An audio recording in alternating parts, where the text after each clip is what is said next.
They dragged Naomi Elwood Hart through Red Mesa at sunrise with iron on her wrists and sand already in her mouth.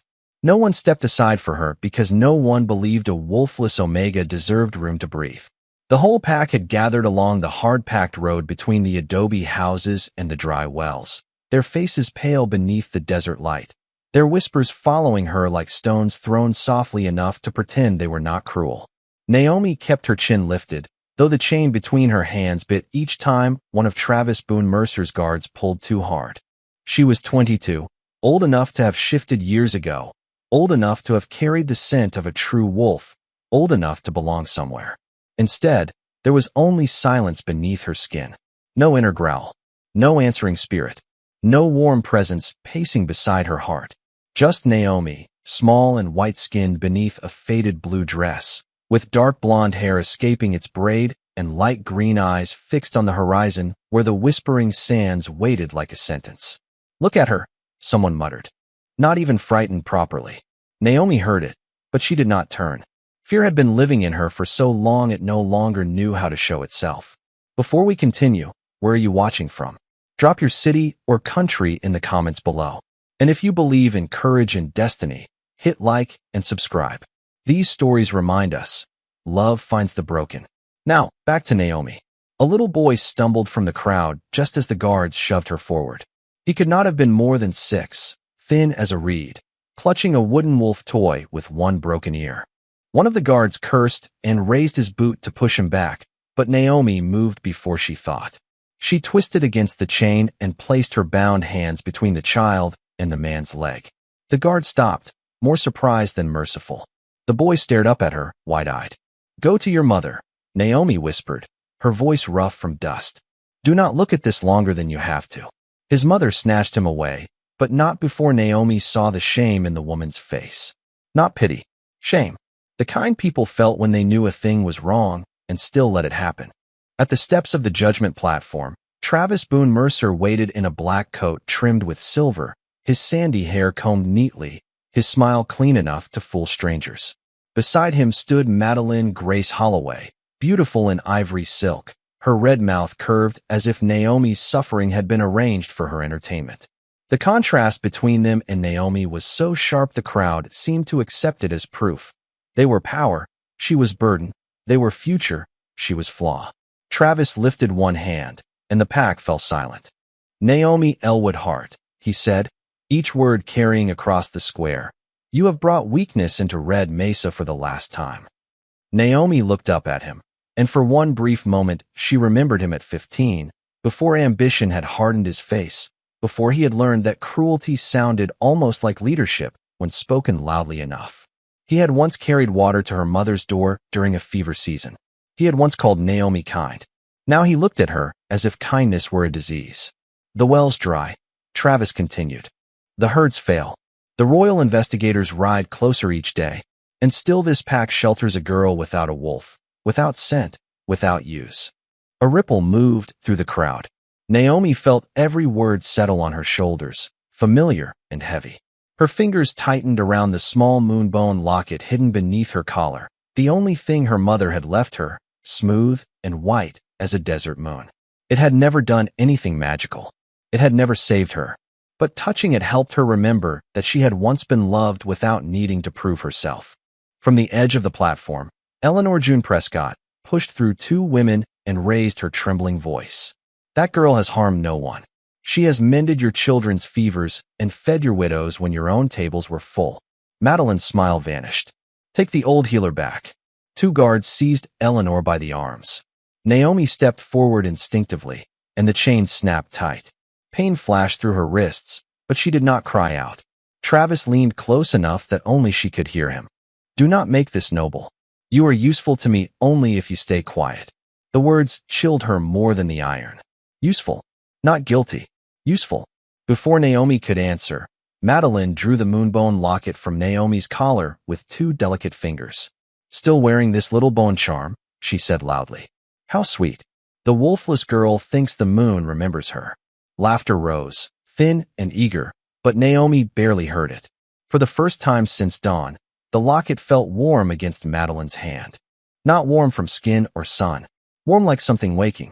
Madeline flinched and dropped it back against Naomi's chest, masking the movement with a laugh. Travis noticed. His eyes narrowed. Then, far beyond the square, a low wind moved over the desert, carrying a sound no one else seemed to hear. A whisper. Naomi turned toward the horizon. The whispering sands had begun calling her name. The whisper passed through Naomi like a hand drawn across old glass, delicate enough to doubt, sharp enough to leave a mark. She looked beyond the platform, past the rooftops and the dry wash where desert grass bent in the rising wind, and saw the first veil of sand lifting from the east. It should have been impossible. The morning had been clear minutes ago, the sky washed pale and empty, but the whispering sands did not move like ordinary desert. They breathed when they wanted witnesses. Travis Boone Mercer followed her gaze, and the practiced calm on his face tightened. He had heard nothing, Naomi realized. None of them had. The crowd only saw dust and took it for weather. She had heard her name. Enough, Travis said, louder now, as if volume could bury whatever had unsettled him. The judgment will be carried out before sundown. Eleanor June Prescott struggled between the guards, her silver hair coming loose from its pins. Judgment requires truth, she cried, not fear dressed as law. Madeline Grace Holloway turned on her with a smile so polished it was almost gentle. Truth is simple, Eleanor. Red Mesa is dying. The wells are failing. The children wake hungry. And every omen points to the girl who should have shifted 4 years ago and never did. Naomi felt the crowd shift with that. Hunger made people cruel in ways pride alone could not. She saw neighbors who had once taken bread from her hands now avoid her eyes because blaming her was easier than admitting their alpha had failed them. Travis stepped down from the platform until he stood inches above her. Tell them, he murmured, low enough for only Naomi to hear. Tell them you accept the sand's judgment willingly, and the old woman keeps her home. Naomi's breath caught. There it was again, the hidden blade under the ceremony. Eleanor's Little Healer's cottage sat on the north edge of Red Mesa, stocked with dried herbs, baby blankets, fever tinctures, and every quiet mercy the pack pretended not to need. Travis would take it from her. He would leave an old woman with nowhere to sleep and call it order. Naomi looked at Eleanor, whose eyes were bright with helpless fury, then at the child she had protected moments before, now hidden behind his mother's skirt. If Naomi fought, Travis would make examples of others. If she submitted, he would call her silence proof. Madeline lifted her chin toward the guards. Ask her properly. One guard shoved Naomi forward. She caught herself before falling, the chain clinking loud in the hush. Travis faced the pack. Naomi Elwood Hart, Wolfless Omega of Red Mesa. Do you accept the sacred sentence of the Whispering Sands? The words pressed around her throat. She wanted to say no. She wanted to tell them she had not poisoned the wells, had not cursed the cattle, had not summoned the royal investigators now rumored to be crossing the western passes. But truth, spoken without power, often became only another sound for powerful people to ignore. Naomi swallowed the dust in her mouth and answered, I will go where you send me. A murmur spread through the crowd, relief disguised as approval. Travis smiled as if she had given him a gift. Eleanor sagged between the guards. Naomi, child, no. Naomi turned her head slightly, enough for the old healer to see her face. Keep your door barred tonight, she said softly. Please. Eleanor understood what the others did not. This was not faith in justice. It was Naomi trying to protect the last person who still loved her openly. Madeline stepped forward and took a strip of white cloth from a waiting attendant. It was ceremonial, meant for criminals and oath breakers, though Naomi had never broken an oath in her life. Madeline tied it around Naomi's bound wrists with graceful, humiliating care. For purity before the sands, she announced. Then, softer, close to Naomi's ear, you should have disappeared when people first stopped wanting you. Naomi did not answer. She fixed her gaze on the desert and felt the moonbone locket pulse once beneath her dress, faint but certain, like a second heartbeat. The procession formed quickly. 2 guards in front, 2 behind, Travis on horseback, Madeline beneath a cream parasol carried by a servant, and Naomi walking in the center as the pack followed at a safe distance. Red Mesa fell away behind them, adobe walls giving way to scrubland, then to the wide, pale emptiness where the whispering sands began. With every step, the wind strengthened. It tugged at Naomi's braid, stung her cheeks, filled the folds of her dress. The dunes ahead shimmered under the sun, but among them stood a single black stone post, half buried and waiting. Naomi had seen it only once as a child, from far away. Her mother had gripped her hand and said, "Never answer the desert unless it calls you with love." Now the desert whispered again, not loud, not kind, but unmistakable. Naomi. Travis heard only wind. Madeline heard nothing at all. But Naomi heard her name carried through the sand, and for the first time that day, fear was not the only thing moving inside her. The black stone post rose from the dunes like the last finger of something buried alive. Naomi saw old carvings along its sides as the guards led her closer, half-worn by centuries of sand, but still sharp enough to unsettle the eye. Crescent moons, open jaws, spirals that seemed to move when she tried to focus on them. The wind had grown colder, not with the clean chill of winter, but with the strange, dry cold that came before a desert storm, when the air felt hollow and watchful. Travis remained on horseback several yards away, his coat snapping behind him. He would not step onto the pale circle around the post. Neither would Madeline. Their courage, Naomi noticed, had borders. "Bind her high enough that the sands can see her," Travis ordered. The guards hesitated only a second before pulling Naomi's chained wrists around the stone. Iron scraped rock. The white ceremonial cloth around her wrists darkened where the metal had already rubbed her skin raw, but she kept silent. She would not feed Madeline another smile. The crowd stopped at the edge of the sacred ground, forming a broken ring of faces blurred by dust. Eleanor June Prescott stood among them, held between two guards, her expression devastated but steady. Naomi found her eyes and gave the smallest shake of her head. "Do not fight them." "Not yet." Madeline walked forward just far enough to be heard, one hand pressing her parasol against the rising wind.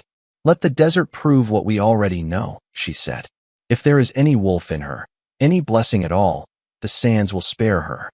A cruel test, dressed as tradition. Everyone knew the whispering sands did not spare the weak. They erased them. Travis lifted his voice. "At sundown we return. If she lives, the moon has spoken. If she does not, Red Mesa is cleansed." Naomi's stomach tightened, not at the thought of dying, but at how quickly people accepted the language of cleansing when they wanted guilt washed from their own hands. The guard stepped back. The chain locked with a heavy click. For the first time since sunrise, no one was holding her. She was bound, but alone.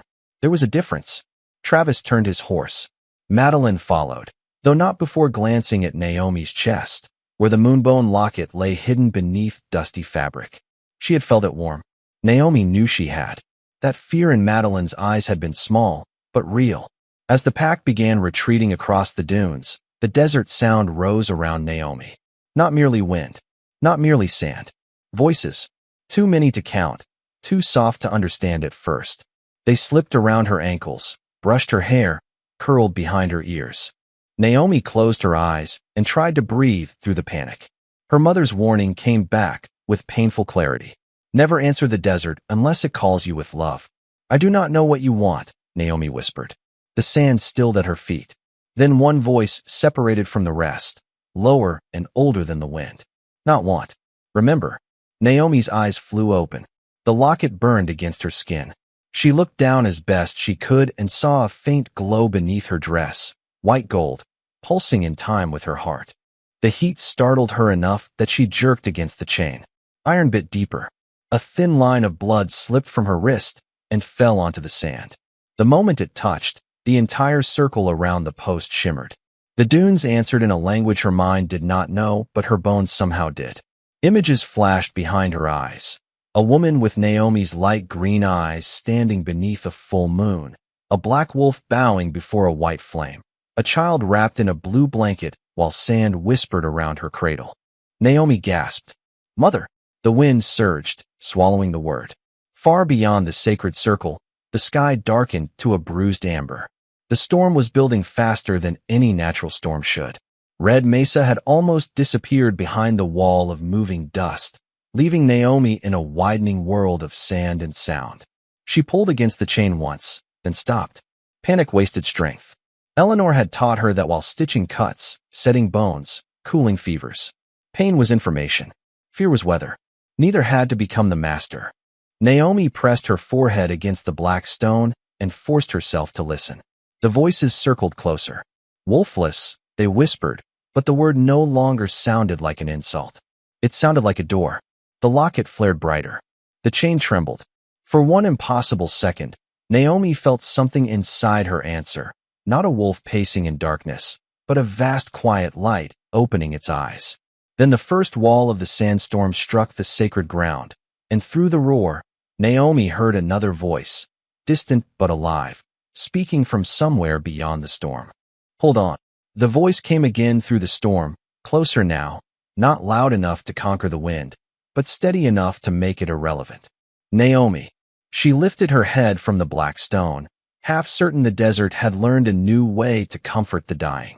Sand lashed her face and filled the folds of her dress, yet the sacred circle around her pulsed with dim white light, holding back the worst of the storm by no more than a few feet.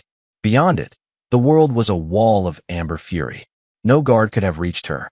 No wolf from Red Mesa would have tried. Then a shadow moved inside the storm.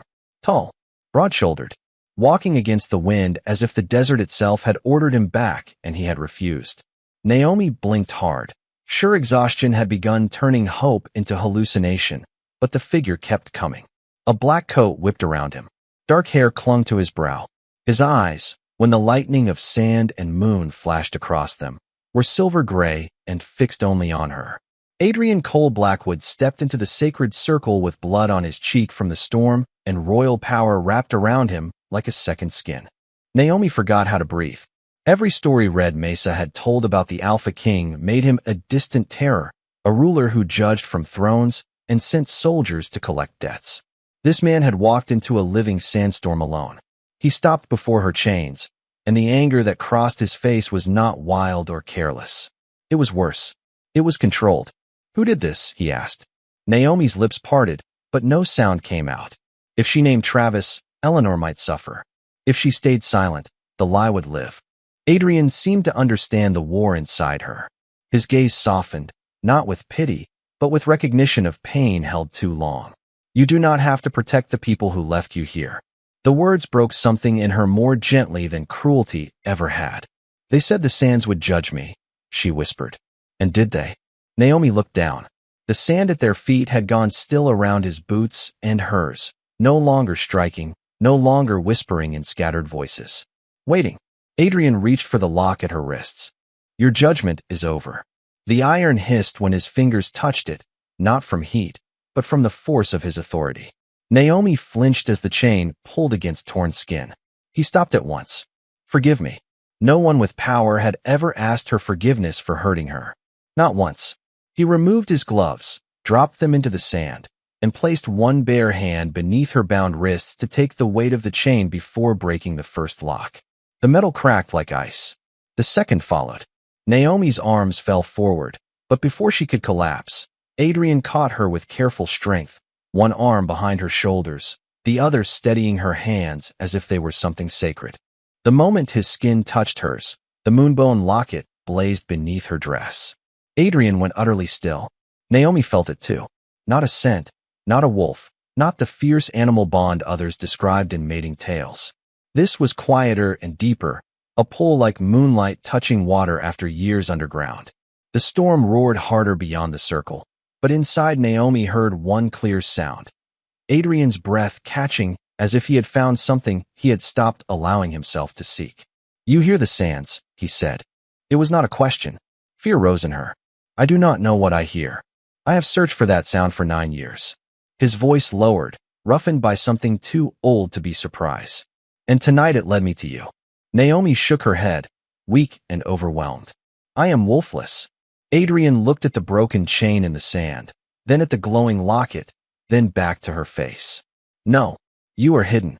The word entered her like warmth. Hidden, not empty, not defective. Hidden. Behind them, the black stone groaned, and the sand began spiraling upward in a ring around the sacred circle. The storm had not ended. It had changed direction. Naomi felt the locket pull toward the horizon, toward Red Mesa, toward every lie waiting there behind closed doors. Adrian followed her gaze. Once I carry you out of here, No one can pretend this never happened. Naomi understood the choice inside his words. If she let him take her, Travis's judgment would become a royal matter. Eleanor would be endangered, but so would every secret Travis had buried. Her old life, painful as it was, would be gone forever. She looked at her freed wrists, then at the Alpha King who had crossed a storm no one else dared enter. "Then do not carry me as a victim," she said, her voice trembling but clear. "Let me stand when they see me." Something like pride moved through Adrian's eyes.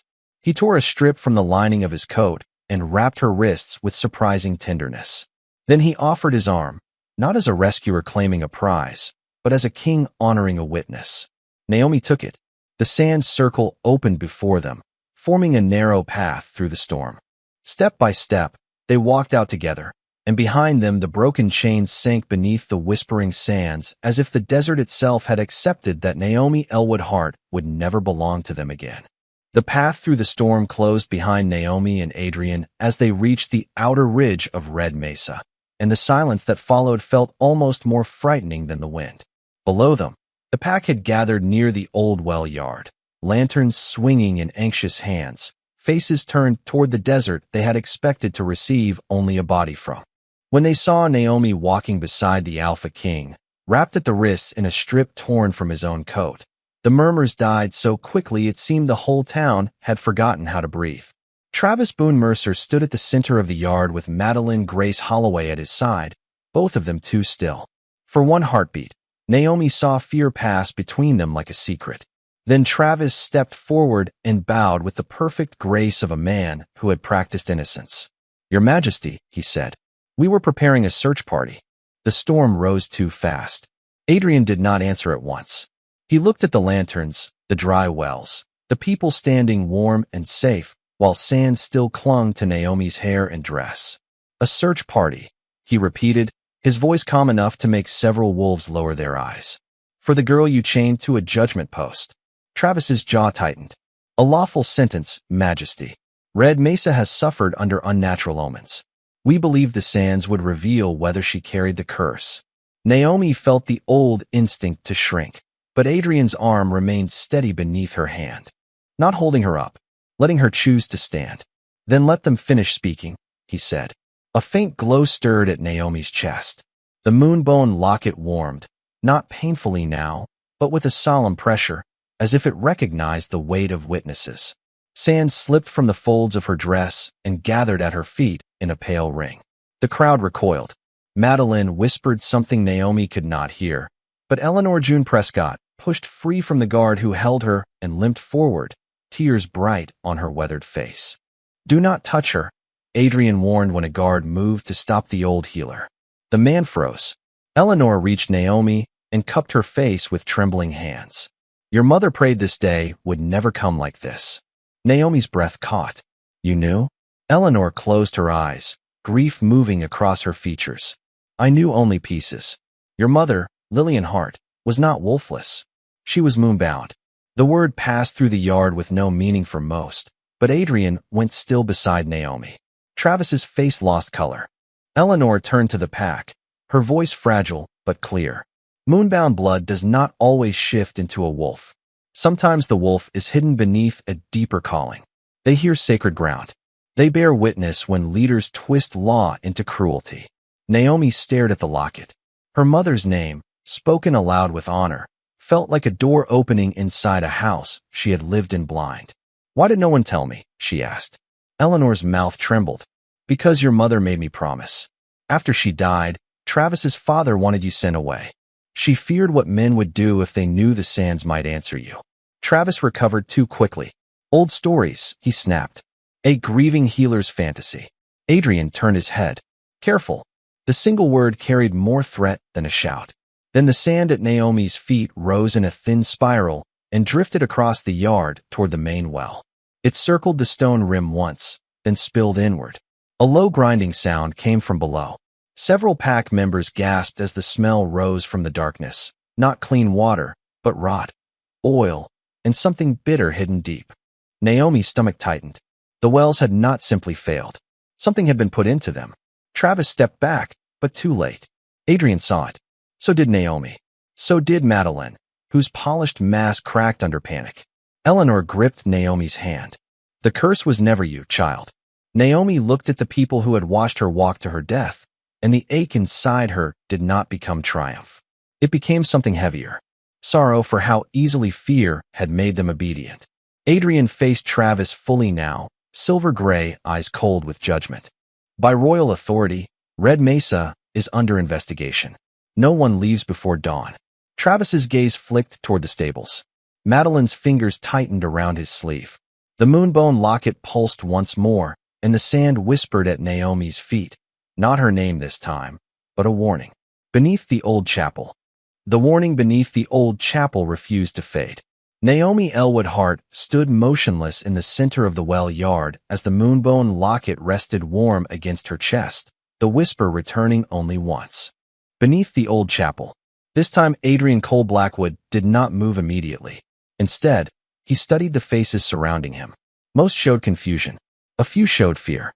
Only Travis Boone Mercer looked toward the chapel before forcing himself to look away. It lasted less than a second, but Adrian had spent a lifetime judging men who survived by hiding the truth. Nathaniel, he said calmly, seal every road out of Red Mesa. No one enters. No one leaves. Nate Rhodes nodded without hesitation, dispatching the royal guard through the village while Adrian walked toward the chapel beside Naomi. Eleanor June Prescott followed, her breathing uneven but determined. Travis remained where he was. Your Majesty, he called after them. The chapel stores nothing except old records. Adrian did not turn around. Then you have nothing to fear. The chapel was quiet except for the wind pressing against its weathered walls. Dust covered the pews, but Nate immediately knelt near the altar. Fresh tracks, he said. Heavy crates were dragged recently. Another guard pointed toward scratches across the wooden floor that disappeared beneath a faded rug. Naomi closed her eyes. The whispers beneath her feet grew stronger with every heartbeat. They no longer sounded like countless voices. They sounded like people pleading to be heard after years of silence. There, she whispered. Nate pulled the rug aside while two guards forced iron bars beneath the floorboards. With a groan, the hidden hatch opened. The smell reached them before the truth did. Spoiled grain, stagnant oil, rotten water. Lanterns illuminated stacks of royal relief supplies still bearing the Alpha King's seal, untouched while Red Mesa had starved. Beside them stood sealed barrels coated with the same dark residue, now fouling the village wells. Outside, horrified voices spread through the gathering crowd. Adrian remained silent. The evidence spoke louder than outrage ever could. Then Nate uncovered a small iron lockbox wedged behind the last barrel. Inside lay ledgers, correspondence, and payment records bearing Travis's signature. The pages described shipments redirected before reaching hungry families, bribes paid to border raiders to delay royal inspectors, and instructions to blame every misfortune on the Wolfless Omega, whose existence already frightened the pack. Eleanor covered her mouth. Merciful heavens! Naomi did not feel triumph. She felt grief. Every empty table, every frightened child, every cruel word spoken in the name of survival had been carefully cultivated by someone who had chosen power over his own people. Adrian handed the ledger to Nate. Read the final page. Nate's expression hardened. A private memorandum. It references Lillian Hart. Naomi's breath caught. Nate continued carefully. She discovered contaminated barrels 6 years ago. Recommendation: eliminate witness before royal notification. The room seemed to lose its air. Naomi stared at the page, but could no longer see the words. Travis's footsteps echoed from the doorway. He had not fled. He stood there pale, exhausted, and strangely older than he had only minutes before. My father wrote that order, he said quietly. Not me. Adrian faced him. Yet you carried it forward. Travis laughed bitterly. Do you think I had a choice? His voice cracked for the first time. When my father died, every shipment, every missing coin, every poisoned well became my inheritance. If I confessed, Red Mesa would lose its alpha. If I continued, maybe I could fix everything before anyone discovered the truth. Eleanor looked at him with heartbreaking disappointment. Instead, you buried one lie beneath another until you needed Naomi to become the monster you could never escape becoming yourself. Travis lowered his eyes. The first time I accused her, I hated myself. The second time became easier. After that, he looked toward Naomi. I convinced myself she was already broken enough to survive it. Naomi felt anger rise inside her, but beneath it lived something even heavier. Sadness. She remembered the boy Travis had once been, carrying water to sick families before fear and pride consumed him. Adrian stepped forward. You still chose. Travis nodded once. I did. Outside, the chapel bell suddenly rang, though no one had touched it. Sand slipped through the cracks in the floor, circling Naomi's feet before flowing toward the lockbox, the ledgers, and finally Travis himself. The whispering sands were not choosing vengeance. They were choosing witness. Travis slowly reached beneath his coat and removed a small ceremonial dagger. Nate and the guards drew their weapons, but Adrian lifted one hand, ordering them to wait. Travis looked at Naomi with hollow eyes. Your mother spared me when she could have destroyed my family. I repaid her by destroying yours.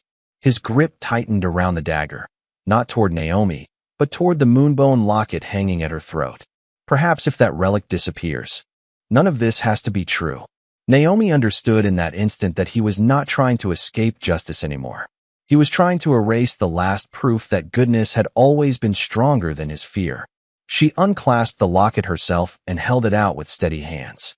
If you believe destroying this will free you, she said softly, then take it. Adrian's eyes widened, understanding her choice only a heartbeat before Travis lunged forward.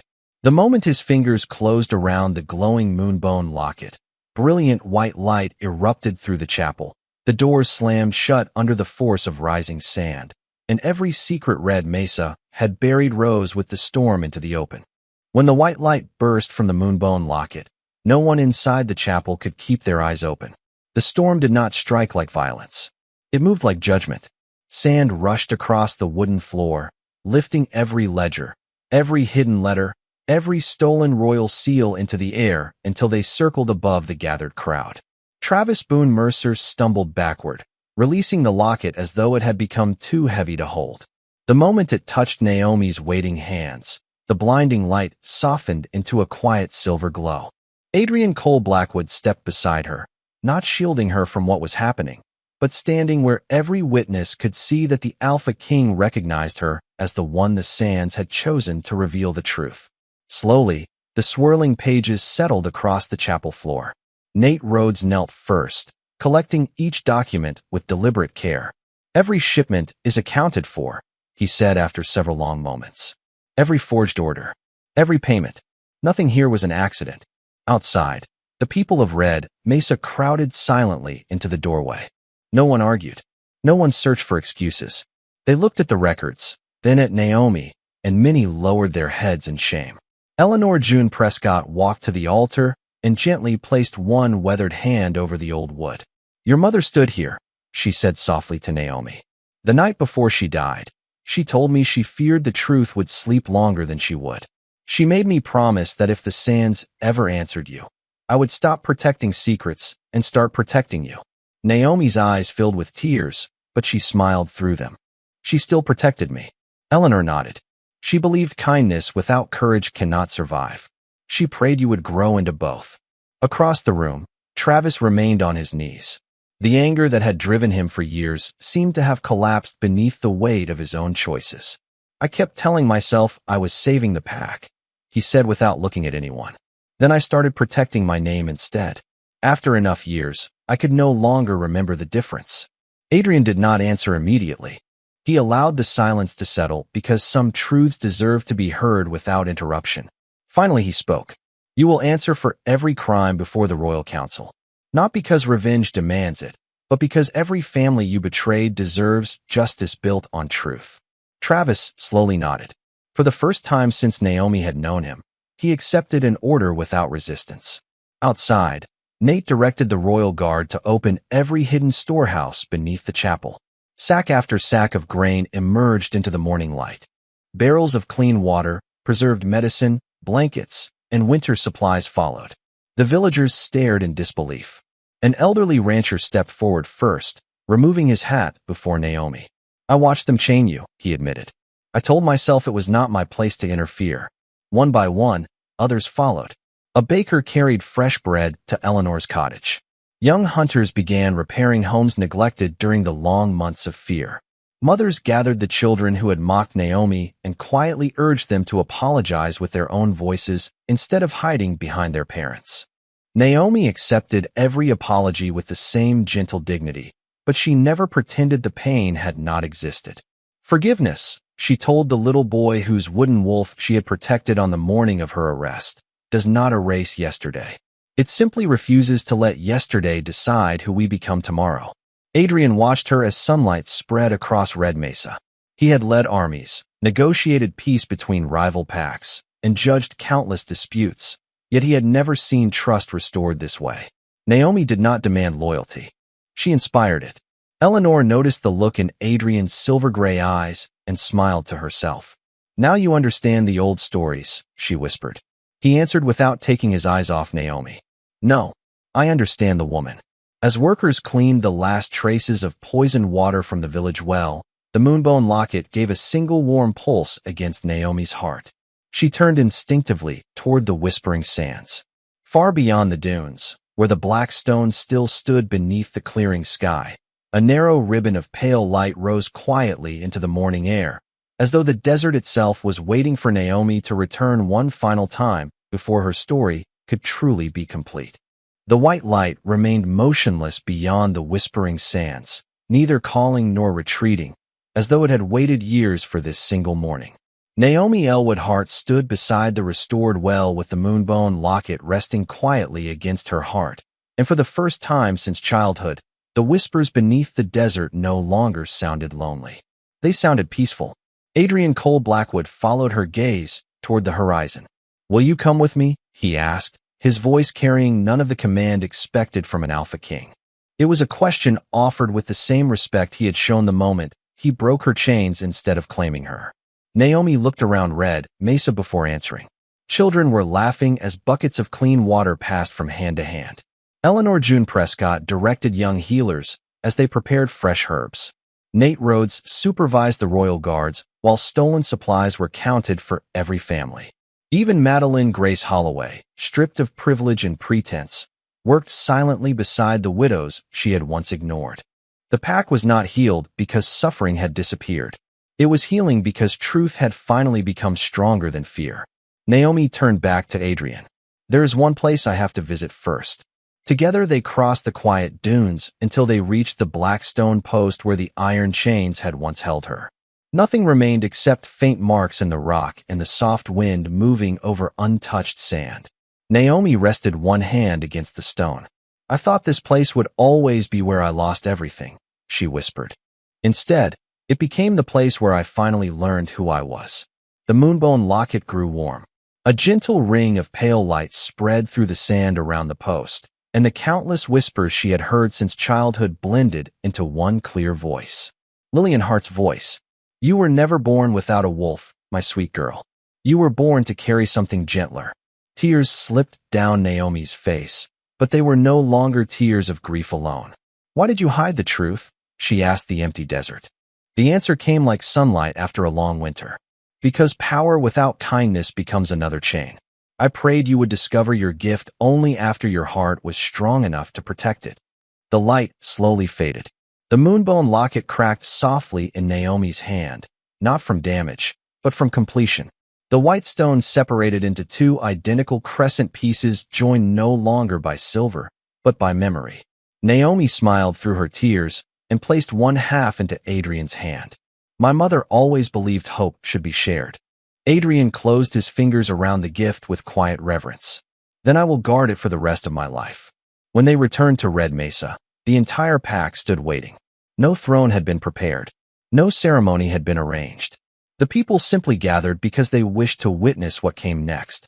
Adrian stepped forward before them all. "Naomi Elwood Hart," he said, "the law grants me the right to claim the one the moon has chosen." He paused, and every wolf held their breath. "But love cannot be claimed. It can only be accepted." He extended his hand. "Will you walk beside me, not because destiny commands it, but because it is what your heart chooses?" Naomi looked at the faces surrounding her. She remembered the silence that had once condemned her. She also saw the courage those same people had struggled to find after the truth was revealed. Forgiveness had not erased the past, but it had given the future room to exist. She placed her hand in Adrian's. Yes, she answered, smiling with a peace she had never known. A warm breeze crossed the whispering sands. The desert, once filled with restless voices, fell completely still. The ancient black stone cracked down its center and slowly sank beneath the sand, its purpose fulfilled. No chains remained. No judgment remained. Only open earth beneath an endless sky. Months later, travelers crossing the western desert often stopped at Red Mesa, no longer to whisper about the wolfless Omega who had been condemned there, but to draw fresh water from the restored well and hear the story of the woman who chose mercy when vengeance would have been easier. They said the Alpha King and his queen never ruled through fear. They listened before they judged. They remembered the forgotten. And whenever fierce sandstorms swept across the horizon, they always curved gently around the village instead of through it, as though the desert itself had made one final promise. It would never again become a place where the innocent were abandoned. It would forever remain the place where one broken woman discovered that true strength had never been the wolf she thought she lacked. It had always been the unwavering courage to keep choosing compassion until even the harshest wilderness learned to answer her with peace.